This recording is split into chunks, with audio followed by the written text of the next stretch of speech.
విద్యుత్ శాఖ మాజీ ఏడీఈ అంబేద్కర్ 200 కోట్ల ఆస్తుల అవినీతి భాగోతంపై కీలక విచారణ చేపట్టింది ఏసీబీ. 26 రోజుల క్రితం ఏసీబీ వలకు చిక్కిన విద్యుత్ శాఖ ఉద్యోగి ఆదాయానికి మించి ఆస్తుల సంపాదన బయటపడింది.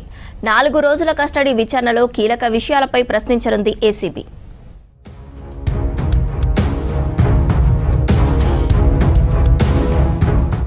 ఏసీబీకి ట్రాప్ అయిన విద్యుత్ శాఖ మాజీ ఏడీఈ అంబేద్కర్ కస్టడీ విచారణ మొదలైంది. మొదటి రోజు ఎంక్వైరీలో బంధువులు, బినామీల వివరాలతో పాటు బ్యాంక్ అకౌంట్ వివరాలు, వివిధ ప్రాంతాల్లో పనిచేసిన అంబేద్కర్ ట్రాక్ రికార్డుపై ఆరా తీశారు ఏసీబీ అధికారులు. గత సెప్టెంబర్ 16న అంబేద్కర్ నివాసంతో పాటు ఆఫీసులు, బంధువుల నివాసాల్లో జరిగిన సోదాల్లో కీలక పత్రాలు, ఇతర బ్యాంక్ అకౌంట్లు గుర్తించారు. బహిరంగ మార్కెట్లో 200 కోట్లకు పైగా విలువైన ఆస్తులను గుర్తించింది ఏసీబీ. అలాగే అతని బినామీ నివాసంలో 2 కోట్ల రూపాయల లిక్విడ్ క్యాష్ స్వాధీనం చేసుకున్నారు అధికారులు.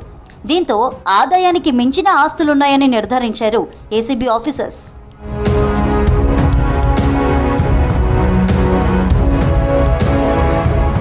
మాజీ ఏడీఈ అవినీతి వ్యవహారంపై పూర్తి స్థాయి విచారణకు కస్టడీ కోరుతూ పిటిషన్ వేసింది ఏసీబీ. ఈ నేపథ్యంలో 4 రోజుల కస్టడీకి కోర్టు అనుమతించింది. ఏసీబీకి పట్టుబడిన ఏడీఈ అంబేద్కర్ని సస్పెండ్ చేశారు విద్యుత్ శాఖ ఉన్నతాధికారులు. సోదాల్లో గుర్తించిన ప్లాట్లు, స్థలాలతో పాటు అతడు నిర్వహిస్తున్న కంపెనీకి సంబంధించిన వ్యవహారాలపై విచారించారు ఏసీబీ ఆఫీసర్లు. ఇబ్రహీంబాగ్, నార్సింగి, మణికొండ ప్రాంతాల్లో గతంలో ఏఈ, ఏడీఈగా పనిచేసిన కాలంలో జరిగిన కార్యకలాపాలపై ఆరా తీస్తున్నారు ఏసీబీ అధికారులు.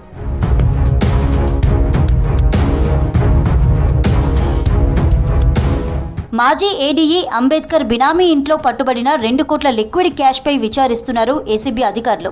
బ్యాంక్ అకౌంట్ల వివరాలు, లాకర్లు, కుటుంబ సభ్యుల పేరుతో ఉన్న బ్యాంక్ అకౌంట్ల వివరాలపై ఆరా తీస్తున్నారు. సోదాల్లో గుర్తించిన ఆస్తులు కాకుండా ఇంకా ఏమైనా ఆస్తులున్నాయా అనే కోణంలో ప్రశ్నించనున్నారు ఏసీబీ ఆఫీసర్స్.